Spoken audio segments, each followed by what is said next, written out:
aquí en el 95.5 en FM Río, en el magazine de la mañana que nos encontramos todos los días de 9 a 12. Hoy con visitas a esta hora, algo que ya habíamos pactado hace un tiempo y bueno, se dio hoy.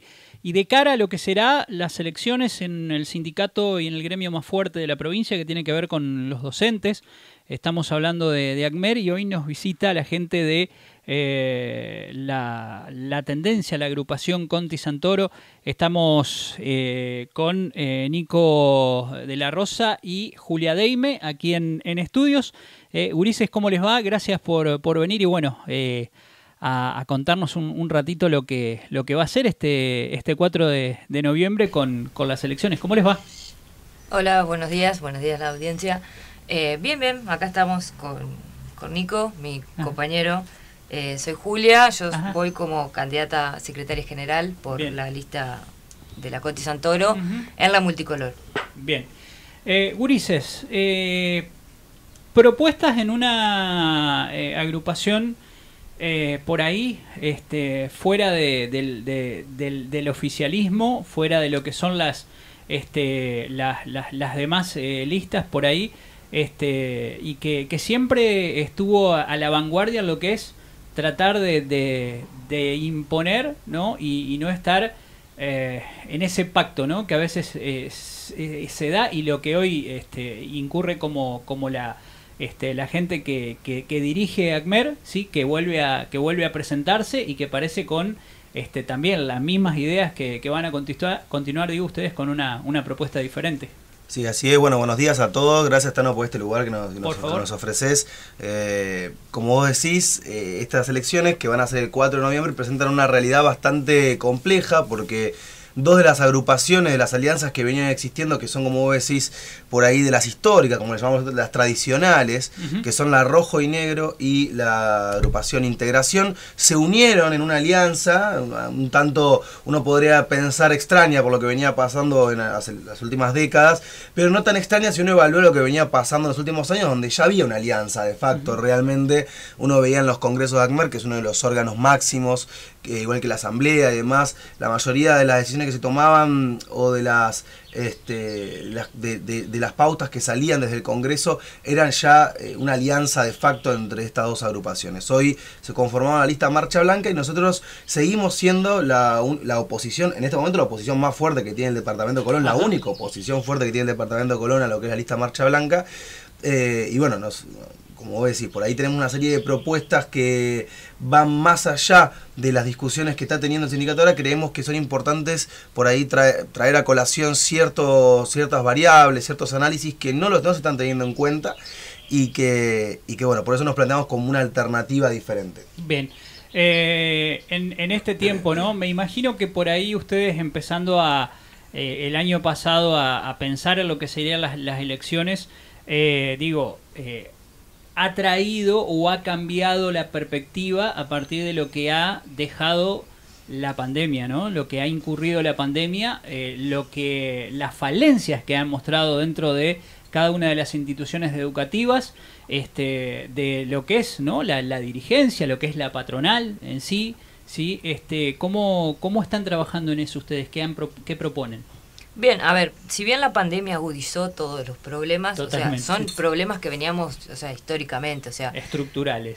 Exactamente, escuelas que se caen a pedazos, falta de personal para limpieza, partidas de limpieza que no llegan o llegan con retraso y son de 1.500 pesos aproximadamente, que no alcanza para cubrir nada hoy en día. Y no es que mejoraron con el tema de la pandemia, sino que siguen... sigue el sistema sigue siendo igual. Por ahí aumentaron en ciertos meses un monto extraordinario, pero la partida sigue siendo básicamente la misma, insuficiente. Todos estos problemas, o sea, nosotros ya los veníamos viendo, los veníamos analizando, o sea, de hecho en nuestras redes sociales siempre ponemos en tela de juicio todas estas cuestiones. Pero sí vemos que ahora en la pandemia esto como que nos estalló en la cara, básicamente. Además también todo el tema de la presencialidad, la doble burbuja, la falta de vacunas que tuvimos a principio de este año, los primeros 6 meses, Los docentes fuimos vacunados muy tarde, o sea, es más, hasta el día de hoy hay algunos que solamente tienen una sola dosis. Los alumnos recién ahora se están vacunando, lo que también ha conllevado a todo lo que pasamos la primera parte del año en las escuelas, que fue las suspensiones de clases por docentes con COVID, por cursos enteros con COVID, etcétera, etcétera. Nosotros a lo que vamos es que el sindicato necesita poner en relieve o sobre la mesa todas estas cuestiones sin dejar de perder la vista cuando uno hace la discusión salarial al principio de año. O sea, la cuestión salarial es importante, sí, somos uno de los profesionales peor pagos del país. Pero, o sea, a su vez, este salario también viene trayendo cuestiones que son estas, ¿sí? O sea, discutimos salario, pero no discutimos que las escuelas no tienen aulas suficientes. Discutimos salario, pero no discutimos que faltan ordenanzas. Discutimos salario, pero no discutimos los contenidos que estamos dando. Porque venimos, por ejemplo, de un año de pandemia en que nosotros tuvimos que del recorte. ¿Qué están aprendiendo los gurises hoy en día? Nada. ¿Sí? Básicamente es eso. Dentro de lo que vos planteás de la pandemia, nosotros siempre sostuvimos que bueno, una de las cosas que hay que garantizar, digamos, nosotros tenemos como a la salud como eje prioritario, la salud de los docentes, claro. Por eso también insistimos con el tema del IOSPER, nuestra obra social, que actualmente está recortada, vapuleada, degradada, no cubre la cantidad de profesionales que, no solo profesionales que uno diría, bueno, debería cubrir como el psicólogo y demás, sino que no cubre por ahí incluso prestaciones básicas, ¿no? Como odontología, como oftalmología, ginecología, y ni hablar de que ahora encima hay que pagar un montón de coseguro y encima para hacerse estudios. Pero más allá de eso, que también fue parte de lo que ya veníamos trabajando y que la pandemia terminó de desnudar, porque claro, había que atenderse y no nos podíamos atender. Sí. Además de ese problema, nosotros siempre también priorizamos, como dice Julia, el tema de cómo damos clases, que no se degrade más la educación. Nosotros sabemos que hay un plan de gobierno que no depende exclusivamente de un color político, sino que se viene dando desde el Estado hace décadas de degradación educativa. ¿No? Y sobre todo desde los años 50 aproximadamente hasta la actualidad hay una degradación en la cantidad de contenidos y demás. En pandemia, nosotros siempre decíamos, es importante cuidarnos entre todos, es importante resguardarnos, pero también es importante que las clases que se van a dar, si se pretende dar clases virtuales, sean de calidad, o sea, sean constructivas, que sean que a los gurises les sirva también, que los profesores se sientan cómodos dando clases. Por eso siempre decíamos que el Estado tenía que garantizar wifi gratis para alumnos y para docentes, tenía que garantizar las herramientas de comunicación, no puede ser que el único plan que exista para que los docentes nos comuniquemos era un plan de computadoras a largo plazo, que cuántos son, 36, 48 cuotas para docentes, así eterno, una computadora que posiblemente en 3 años queda obsoleta.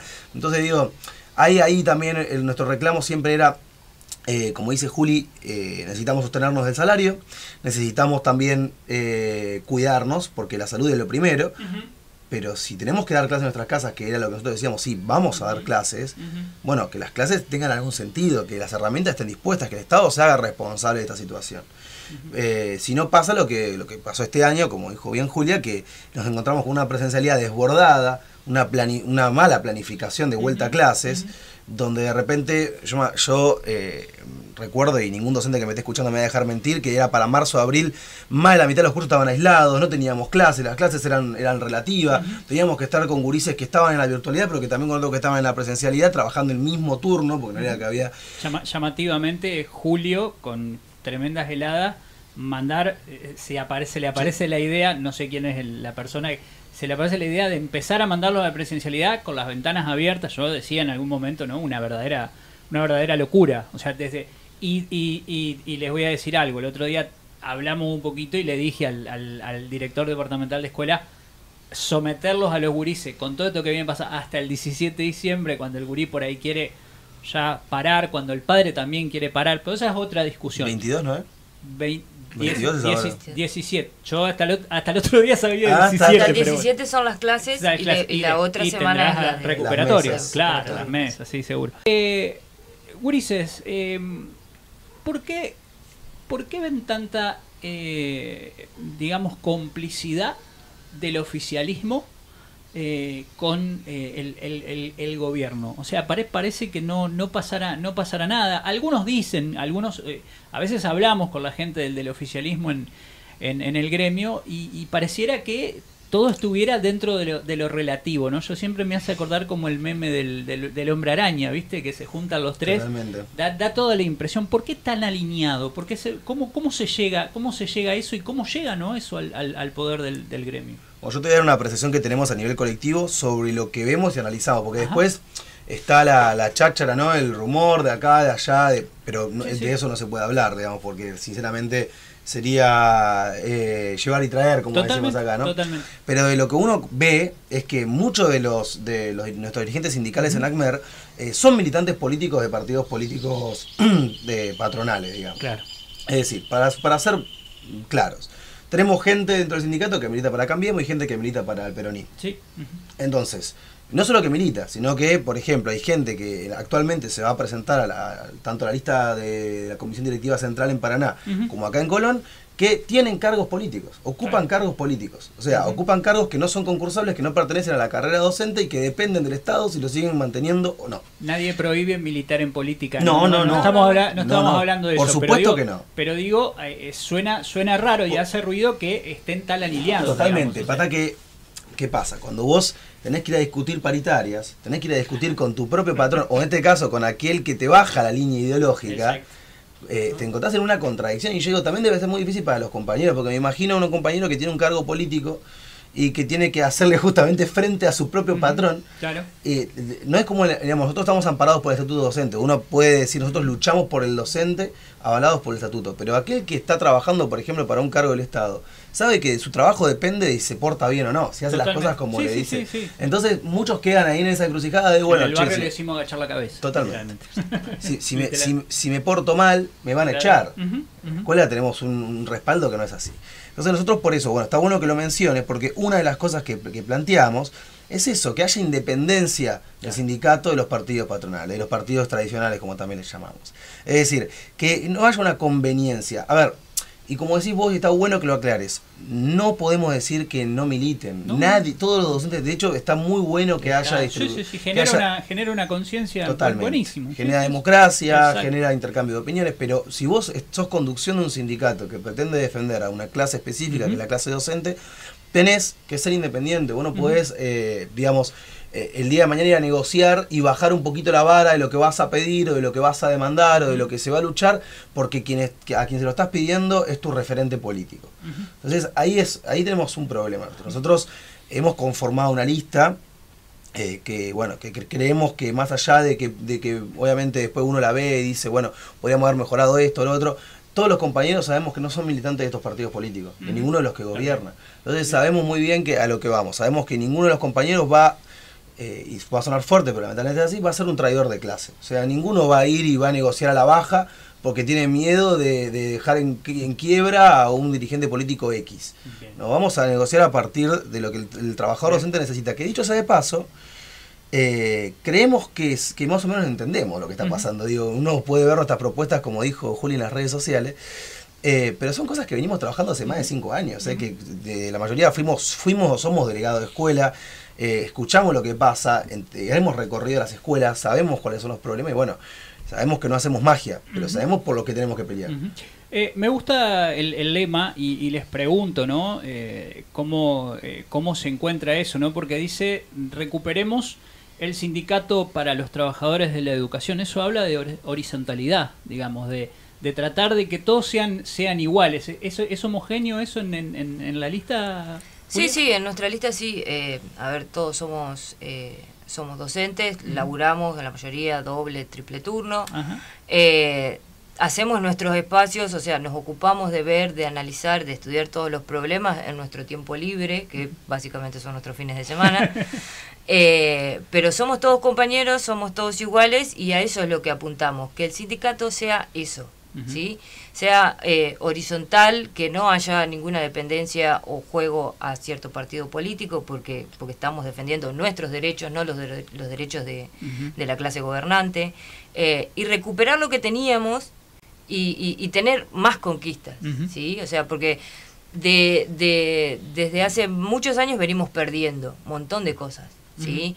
Desde, bueno, lo salarial, que siempre lo vemos ahí en nuestra revistita, tienen un estudio que hace nuestro compañero Miguel Balay, que trabaja en la Escuela Técnica, sobre la canasta básica docente y el salario docente, ¿sí?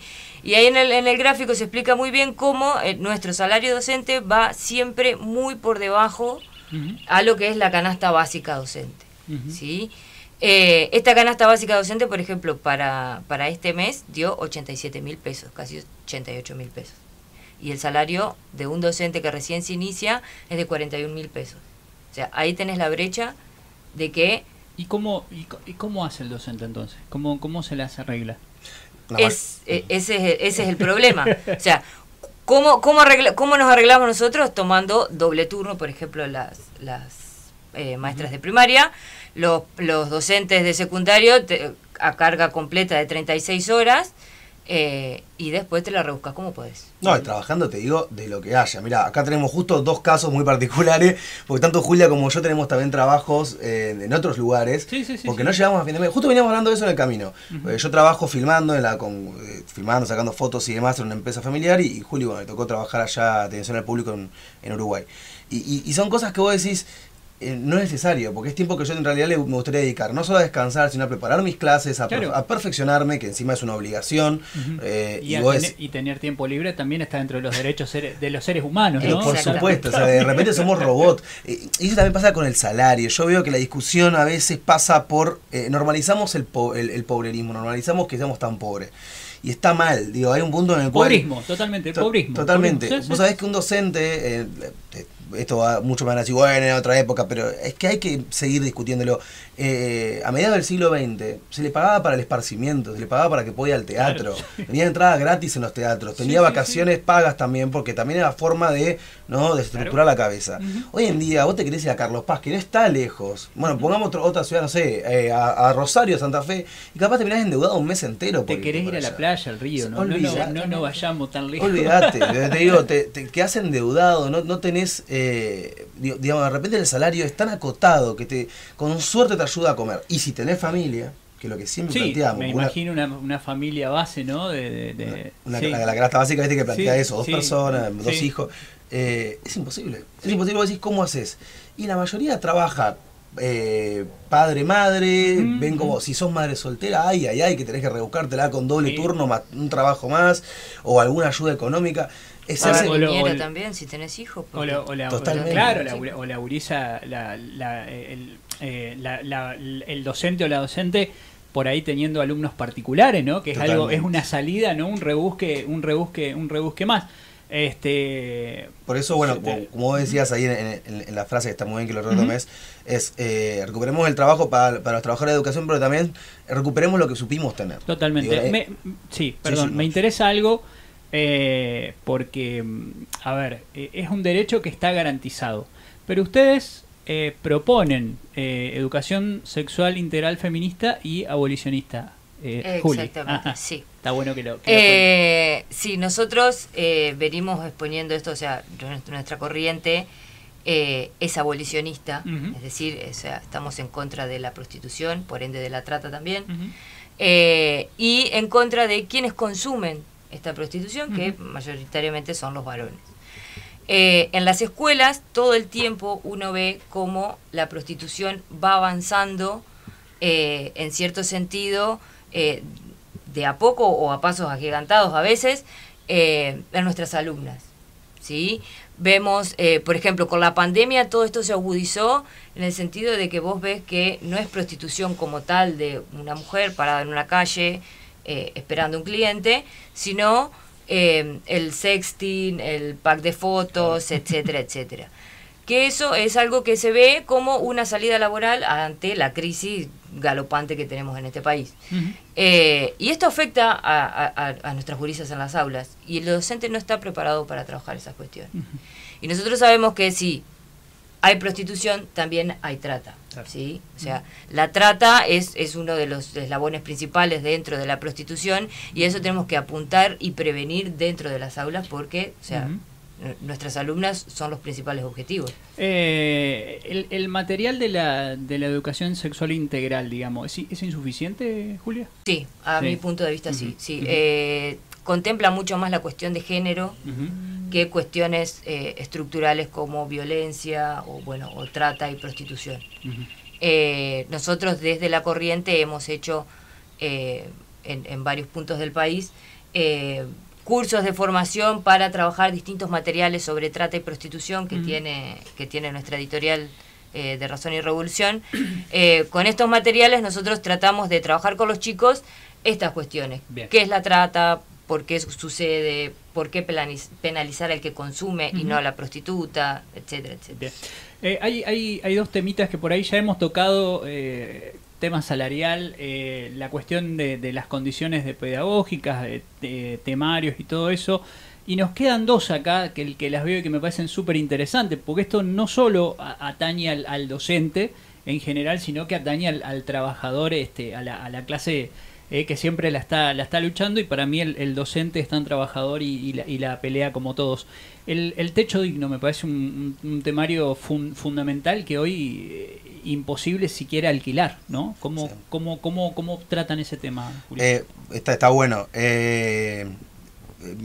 Si tuviera un compañero acá se ríe porque diría que yo hago autobombo, pero es verdad que hace años que venimos. Y es el momento. Hace años, no, pero porque. Dale, porque siempre me autorreferencio, pero es verdad que. Estás en campaña y esto es gratis, dale. Hace años que venimos y sobre todo yo me he puesto en la cabeza a analizar este problema. Es un problema que siempre me alarmó y lo hemos estudiado. Entonces venimos hace años estudiándolo, año tras año venimos largando diferentes encuestas o planificaciones o demás. Es un problema grave que toca muchísimas aristas y que podríamos empezar diciendo en su relación al sueldo. Cuando uno analiza la canasta básica, que es en lo que se basa, por ejemplo, cualquier paritaria para discutir muchas veces, la canasta básica no contempla el alquiler, ¿no? Hace de cuenta que vos ya tenés una casa, o no sé. Entonces, eso es un problema primordial. Entonces, de ahí surgió esta cuestión de qué pasa con la vivienda docente. En un censo que hicimos hace ya algunos años, en 2017 si no me equivoco, nos daba que más del 30% de los docentes tenían problemas habitacionales, o sea, las casas, los alquileres eran muy caros, no tenían casa propia y obviamente por ahí la casa les quedaba muy chica porque tenían familia y no podían estar en la casa y demás. Eso hizo que hagamos un relevamiento sobre quiénes estaban dispuestos a tener casa y ahí surgen un montón de problemas. El IAPB, que es un instituto que... El instituto hoy por jerarquía, por hegemonía, que es el constructor de casas a nivel nacional, tiene una serie de requisitos que muchos docentes no pueden cubrir. Digo, si no tenés hijos, si no estás casado, si no tenés discapacidad, o esto por lo otro, no podés tener casa. Es como que estás condenado a tener que alquilar toda tu vida. El sueño de la casa propia se transforma en eso, en un sueño, ¿no? Y lamentablemente muchos docentes no tienen, la mayoría de los docentes no tienen acceso a una vivienda. Porque encima comprar una casa en Argentina no le voy a contar a los oyentes que ya lo deben saber lo difícil que es comprar una casa hoy. Sí. Lo difícil que es comprar un departamento, mini, o sea, un terreno, es una locura. Hace poco salió una propuesta del IAPB de ofrecer créditos a gente que tenga terrenos. Claro, pero hay que tener terreno. El relevamiento que leía el otro día es que el 50% de los jóvenes argentinos entre los 20 y los 40 años, me atañe, te paso un poquito más la edad, pero vivimos o estamos en lugares, digamos, agregados a la casa de los padres, a las casas de los suegros, o sea, entonces es algo grave y bueno, la docencia no es menos. Totalmente, y eso que decís es importante porque tiene que ver también con el poder elegir dónde uno quiere vivir. Digamos, en estos tiempos que estamos viviendo es imposible. Y encima, los planes que salen para docentes, porque por ahí muchos van a escuchar y van a decir, che, pero salió un plan docente hace poco, qué sé yo, sí. Hace poco salió un plan docente donde ACMER y AMET, y si no me equivoco, SADOP también estaba en la paritaria de viviendas, arreglaron tras paritaria de viviendas, porque eso es importante decirlo. Entre Ríos es una de las pocas provincias a nivel nacional que tiene una paritaria exclusiva de viviendas. Se discute vivienda con la patronal. Cosa que hay provincias que desearían tener esta herramienta. Nosotros por ahí discutimos esto. La cantidad de casas no es suficiente. Vamos a partir de esa parte, ¿no? De esa base. Son 14 casas que se entregan, bueno, y vos tenés cientos de docentes que están sin casa.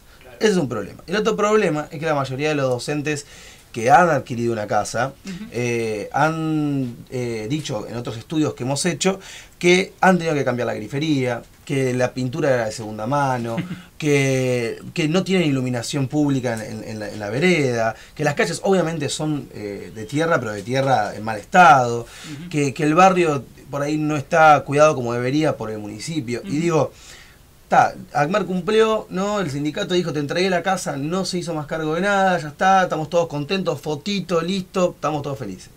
Nosotros por eso, en este punto de las propuestas, decíamos, ¿por qué no crear una comisión de tierra? Alguien que se encargue de gestionar no solo el terreno que necesita después IAPB para construir, sino también de gestionar los docentes que van a ir, la cantidad de docentes que tienen problemas con las casas, la cantidad de docentes que no tienen vivienda, y a partir de ahí, a partir de ese análisis estadístico, también tomar acciones. Y ni hablar la casa, y también, Gurice, me imagino, ¿no? Porque hay muchos docentes, y gurises y gurisas, laburantes, que van y vienen todo el tiempo, que dan clase allá, que dan clase acá, el traslado, cómo moverse, como vos me decís, un docente inicial gana 40 y pico mil de pesos, o sea, hoy llenar el tanque o ponerle nafta al auto o pagar, bueno, con la frecuencia que bueno, que se va acomodando el colectivo, o donde pueda llegar, moto, lo que sea, con un costo tremendo. Me imagino que eso también está dentro de lo que han tratado y han recibido como,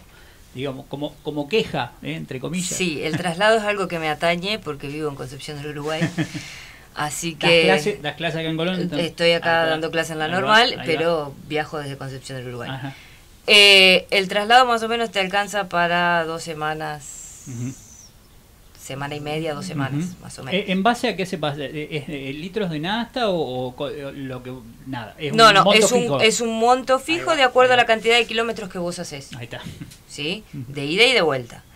Que recién este año se actualizó, hacía como 2 o 3 años que no se actualizaba. Igualmente la actualización es irrisoria, ¿sí? Lo que nosotros siempre apuntamos es que al código de traslado, que es el código 029, como le llamamos nosotros, hay que indexarlo a la subida de la nafta de YPF. Claro. Sí. Que tenga ese valor de referencia. Además que del traslado, ponele que te pagan ahora, que vos haces el máximo de kilómetros, que son algo como de 7.000 pesos, más o menos, un poquito más. Vos tenés el gasto del vehículo. El vehículo se te rompe, y esos 7.000 pesos no te sirven para arreglar nada. Claro. Sí. ¿Cuántos meses tenés que juntar de traslado para comprar las 4 cubiertas del auto? Sí, hoy imposible. Totalmente. Si viajás en moto, ponele, cambiar la transmisión entera de la moto te sale 4.000, 5.000 pesos. No te alcanza. O sea, o cuidás el auto o pagás la nafta. El año pasado escuchaba, ¿no? Viste que hay una cuestión de opinión que dice, bueno, pero el año pasado no se tuvieron que mover. Pero había que comer, tengo hermanos docentes que me decían, yo al gurice que el internet no le llegaba, vos lo planteaste, ¿no? Al principio de la charla, que el tipo agarraba de su sueldo y ponía fotocopia y se la llevaba a los gurises, ¿no? Trabaja en una escuela técnica y bueno, obviamente, cuestión del taller y todo eso, que es la parte que él le atañe. Entonces me decía, bueno, ¿sabés el gasto que yo tuve? O sea... Todos hicieron lo mismo, o sea, a ver, nos escuchará a algún funcionario y dirá, pero eso era ilegal porque la cuarentena... Todos terminamos haciendo, por el bien educativo, terminamos haciendo esto, barbijo, y íbamos hasta la casa de los gurises, que por ahí quedaban lejísimos y les llevábamos las cosas. Y a mí me llamó la atención que desde los medios hegemónicos de comunicación, ¿no?, se fogueara esto, que el docente era el enemigo público número 1. Entonces, a mí me llamaba la atención y que el oficialismo de ACMER era como diciendo... No, o sea, sí, pero no. O sea, sí. muy blando la defensa, ¿no es cierto? Claro, a ver, desde el oficialismo, desde los medios, o sea, se nos pega porque nosotros somos la guardería. Claro. Básicamente. Claro. O sea, yo lo había pensado de otra manera, pero la definición es excelente. Somos la guardería de la sociedad. O sea, claro. al Estado no le importa si el pibe va a la escuela y aprende o no aprende. Tiene que estar en un lugar depositado para que los docentes lo contengan. La educación bancaria, claro. Exactamente. Entonces, si vos no querés un docente formado, vos querés un docente contenedor. Entonces, si vos querés un docente contenedor, obviamente que el salario es ese que estamos cobrando. Es así. También hay una realidad ahí, donde, y esto es una autocrítica también y una crítica constructiva para todos los compañeros, porque pase lo que pase el 4 hay que apuntar a esto. Bien. Nosotros tenemos que tener en cuenta también que somos formadores de clase obrera, formadores de clase trabajadora. Entonces uno no puede disputar y pelearse con los padres así porque sí, con la familia como fue. Familia absorbe, como vos decís, lo que los medios masivos de comunicación, los medios hegemónicos dicen. Entonces muchas veces termina generándose una confrontación entre el docente y la familia, cuando debería ser un trabajo conjunto. Entonces ahí también hay que pensar estrategias, que no es que no las hemos pensado, pero claramente son mejores pensarlas cuando uno es conducción. Hay que pensar estrategias desde ACMER para vincular de nuevo al docente y revalorizar a la figura del docente en el trabajo que corresponde, porque digamos, ya somos vapuleados, como dice Julia, por las medidas políticas de turno. Constantemente somos vapuleados. Si encima de eso tenemos se nos juzga socialmente, porque esa es la realidad, es una alta demanda sobre el docente, porque el profe no sabe enseñar, el profe tiene que formarse, el profe esto, sí, pero al mismo tiempo sí se lo critica por cada acción que realiza el profesor. Entonces estamos siendo juzgados, se nos paga mal, estamos en un deterioro constante de infraestructura escolar. Da la impresión de que son yo siempre digo, ¿no? El docente es un laburante, es un trabajador, tiene que, no es alguien especial, ni superior, ni mejor, o sea, por eso digo, planteo el tema de la horizontalidad. Sí, pero vos fíjate que igual se nos pone en un lugar digamos, de tiro, porque es así, digamos, uno piensa así, somos todos trabajadores iguales, por suerte ya no existe más esa imagen de la maestra que no se podía casar ni tener hijos y tenía que andar vestida sin mostrar una misa, no, por suerte hemos roto con ese esquema, pero lamentablemente se nos sigue apuntando a ese lugar, digamos, y es normal, porque somos una pieza clave, somos trabajadores intelectuales y es normal. El tema es, si uno demanda, ¿no? Acompañar, digamos, si uno se demanda, y eso también por ahí seguramente hay muchos padres escuchándonos, ustedes sepan que nosotros queremos la mejor calidad educativa para sus hijos, queremos ofrecer lo mejor. Uno cuando demanda no juzga ni a la familia, ni uno juzga por ahí al Estado y a ciertas acciones, ¿no? Que se vienen realizando desde el sindicato, que uno dice, bueno, podrían ser mejor, pueden ser mejor. Les hago una pregunta y los voy a sacar un poquito de la cuestión pública. Sí. Porque yo me imagino que debe haber dentro del ámbito privado también, o de gestión pública, como se le llama, que son la mayoría de los colegios que tenemos en la zona y en la vuelta, ellos expresan por ahí la posibilidad de que eso se abra, de militar en las listas de ACMER, o directamente siguen en su gremio. Digo, porque si en lo público está difícil, en lo privado deben estarlo, no con el látigo en la espalda, pero me imagino que sometidos totalmente. Ya en lo público está difícil. O sea, ¿tienen algún parámetro? Privados de Colón. De lo que quieres contar. Es interesante marcar que acá en el departamento de Colón, si no me equivoco, escuelas privadas, la mayoría son de gestión privada. Gestión privada. Privadas creo que acá particularmente, que en Concepción hay, en Gualeguaychú hay, pero acá no sé si hay. En el departamento, no desconozco Villa Elisa, que como me estoy olvidando algo, pero creo que no. Gestión privada. Más allá de eso, vos acá tenés 3 sindicatos, ¿no? Obviamente, como vos bien dijiste, ACMER es el más fuerte en cantidad de afiliados, el más grande. AMET de los sectores técnicos y SADOP de los sectores privados. Claro. A ver, nosotros primero hay que decir que notamos que hay un porcentaje de desafiliación o de no afiliación importante. No es algo que debería poner la alarma, pero sí que debería empezar a preocupar. Porque cómo puede ser que hoy tengas más de un 60% de docentes que no está afiliado. Es un trabajo que primero hay que pensar. De los que están afiliados, como vos decís, se reparten estos 3 sindicatos. Y lo que vos ves, yendo a AMET, yendo a las escuelas técnicas y yendo a las escuelas de gestión privada, es que ACMER sigue siendo mayoritaria en la mayoría, pero hay una importante presencia en las técnicas de AMET y en las privadas de SADOP.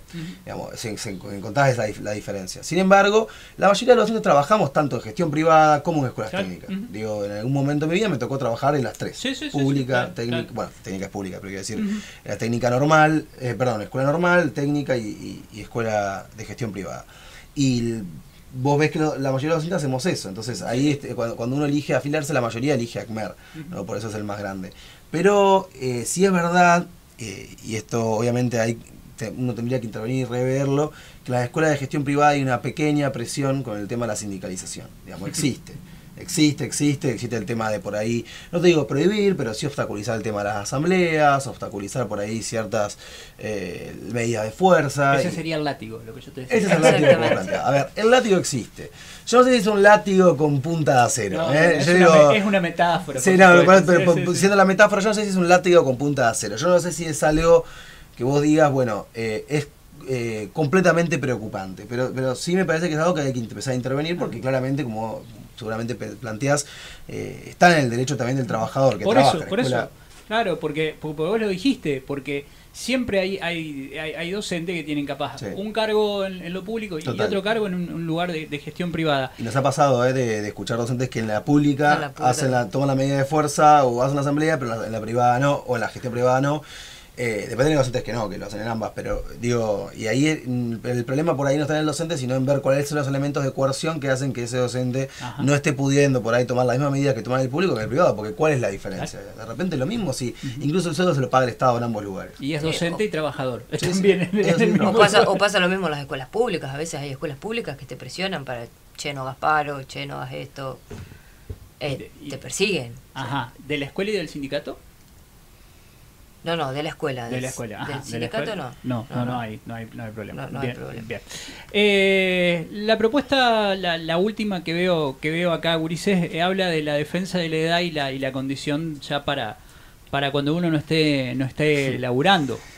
Que también es un derecho, ¿no? Sí, ¿no? Es un derecho, es ley.